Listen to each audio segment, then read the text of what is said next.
envy, isn't it?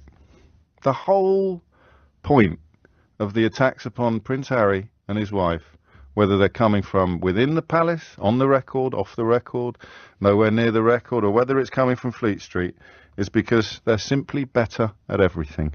They're better at PR. They're more media savvy. They're more articulate. They're more empathetic. Crucially, they're more accomplished. Look at their careers. Compare their careers. They're more accomplished and they're more attractive. So here is the real sin of Harry Windsor. And this only occurred to me last night. But the real reason for the hatred, the viciousness, and this astonishing level of abuse is because they make a complete mockery of royalty itself. Hey everyone, and welcome back. We're thrilled to have you join us today for another exciting episode. If this is your first time here, welcome. We're glad to have you. Our community is growing, and it's wonderful to see so many new faces. Whether you're here out of curiosity or you're a longtime follower, we appreciate your presence. Today we're diving into something everyone's been talking about, Prince Harry and Meghan Markle. This royal couple has been in the spotlight for various reasons, and their journey has sparked numerous conversations worldwide. From their public appearances to their personal decisions, Harry and Meghan have captured the attention of millions. James O'Brien, a really smart radio guy, has some interesting things to say about all the negativity aimed at them. O'Brien, known for his sharp wit and insightful commentary, has been following their story closely. He often discusses the broader implications of their experiences and how they reflect on society's views on the monarchy, media, and personal freedom. He's funny and serious at the same time, and he wants us to think about why people react so strongly to this couple. O'Brien's unique perspective encourages us to look beyond the headlines and consider the deeper issues at play. Why do Harry and Meghan evoke such strong emotions? Is it their break from tradition, their candidness about personal struggles, or something else entirely? Join us as we explore these questions and more in today's episode. We'll also take a closer look at some of the key moments in their journey, from their decision to step back from royal duties to their candid interviews and public statements. These moments have not only defined their public image but have also sparked important conversations about mental health, media intrusion, and the evolving role of the monarchy in the modern world. Throughout this episode, we'll hear more from James O'Brien and other commentators who offer diverse perspectives on the couple's impact. Their insights will help us understand the broader context of Harry and Meghan's story and why it resonates with so many people. So sit back, relax, and get ready for an engaging discussion. Whether you're a fan of the royals or just curious about the media frenzy surrounding them, there's something here for everyone. Let's dive in and explore the fascinating world of Prince Harry and Meghan Markle together. Harry and Meghan's story is wild, right? From their huge wedding to leaving the royal family, they're always in the news. But it's not all sunshine and rainbows. They've had to deal with a lot of criticism, especially from the British press. So the big question is, why so much negativity? What is it about Harry and Meghan that gets people so riled up? James O'Brien thinks a lot of the negativity comes down to envy. He believes that envy is a powerful emotion that can drive people to act in ways they might not otherwise. It's a feeling that can consume individuals, making them focus on what others have rather than appreciating their own lives. This sentiment is particularly evident in the way people react to public figures like Harry and Meghan. He says the things that make Harry and Meghan's story so interesting, their love story, their decision to step back from royal duties, and their efforts to carve out a new life for themselves, are the very elements that attract both admiration and envy. Their journey is one of breaking away from tradition and forging their own path, which resonates with many but also stirs jealousy in others. Doing things their own way, whether it's through their charitable endeavors, their candid interviews, or their casual approach to royal life, sets them apart. This independence and authenticity are refreshing to some but threatening to others who are more comfortable with the status quo. Their actions challenge the norms and expectations placed upon them, which can be both inspiring and unsettling. And being famous around the world, their global recognition and influence only amplifies these feelings. Their ability to connect with people from different cultures and backgrounds, and to use their platform for causes they believe in, makes them a target for both adoration and resentment.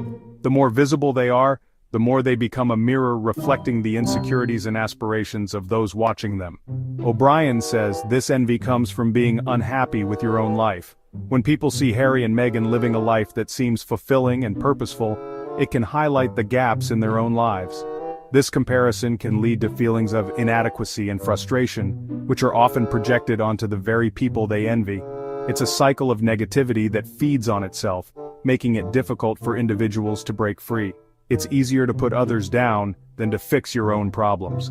Criticizing Harry and Meghan becomes a way for some to cope with their own dissatisfaction. Social media platforms amplify this behavior, providing a space for people to vent their frustrations and find validation from others who share their views.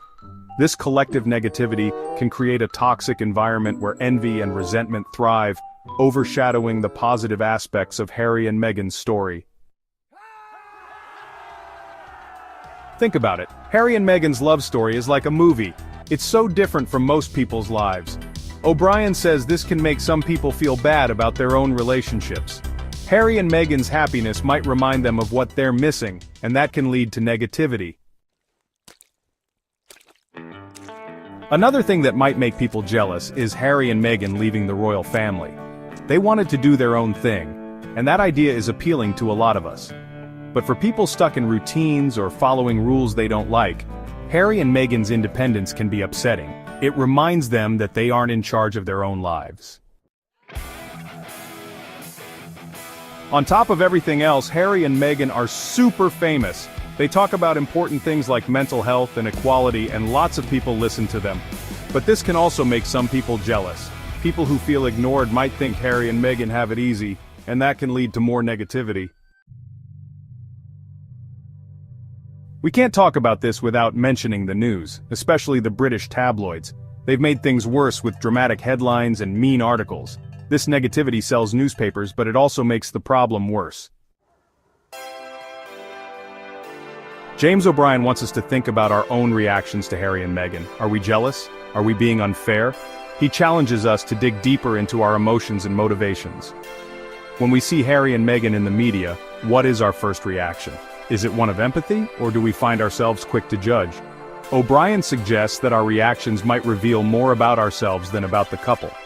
He asks us to consider whether our feelings are rooted in personal insecurities or societal pressures. Are we influenced by the media's portrayal of them, or do we have our own reasons for feeling the way we do? This moment of self-reflection can be quite revealing and even transformative. The next time you want to criticize someone, think about why. What is driving that criticism? Is it a genuine concern, or is it something else? Perhaps it's a reflection of our own struggles or frustrations.